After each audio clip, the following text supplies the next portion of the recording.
Okay, after Eric wore his deprogrammer for a period of about 3 weeks, and again, one thing I should point out, as is so typical with patients who come forward, and we did find that in fact that Eric, when he relaxed, when he was deprogrammed, he came forward. And what's interesting, as I shared with Eric, is that when we see the types of problems with the front teeth, the little bit of wear in the front teeth, most patients very commonly their jaws when deprogrammed will go back. Eric is one of those kind of exceptions, one of those unusual cases, about 15% of the population that actually comes forward. But it's extremely, extremely important for us to know that, because the way we treat someone who comes forward is very different than someone whose mandible goes back, okay? And in fact, as we bring the teeth together, what you can see with the mounting is only real contact is right here between numbers 8 and 26. Sorry, here. We have only contact right here, right there. And back teeth are apart. Now, he didn't come forward dramatically, and when we actually checked his condylar position, we found that Eric actually came forward about a millimeter and a half at the most. And as a result of that, our treatment options are the following. When we talk about doing some kind of a permanent treatment, and if we for the moment now, if we kind of ignore or forget about you're wanting to have your teeth straighter, but just imagine that you wanted to treat the bite itself, just the bite issue itself, our options are that we can either coordinate you by taking away tooth structure, equilibrating, we can add on, or we can orthodontically move. Those are our treatment options. And when we look at someone like yourself, typically someone who comes forward, that's not the kind of patient you want to reduce, because for me to reduce, I'd have to be grinding down your front teeth.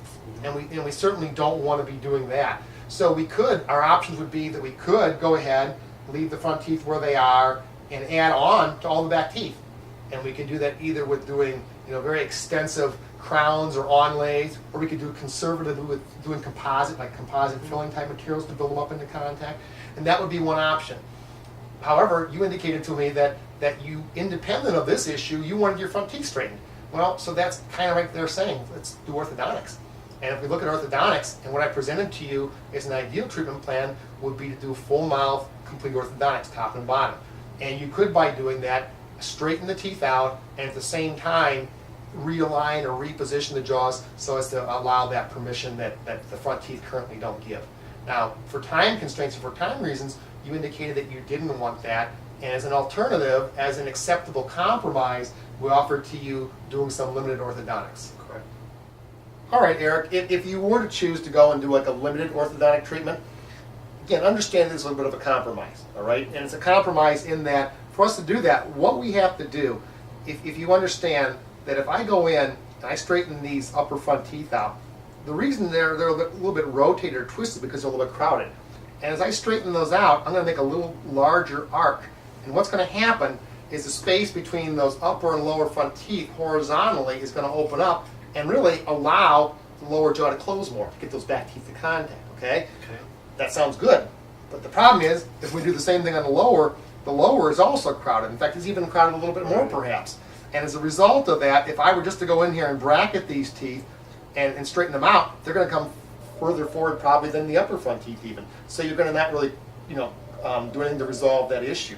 So what we'll need to do is to go in and strip a little bit. And what that basically means doing, Eric, is going in, taking about 1/4 millimeter off between each of these contacts where these teeth touch, from here to here, and we'll create enough room to where we can get those teeth to straighten out without having to come further forward.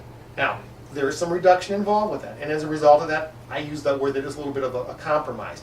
But I don't have a problem with that. I mean, I really like the positioning of the back teeth. Now, and without having to involve those, without having to deal with the retention of those back teeth, I think this is not a bad choice, all right? I think it's a little bit of a compromise, but I think it's very acceptable. And what we need to realize is that when we get done with these front teeth, we're going to pretty closely approximate the relationship that's going to allow those back teeth to come together.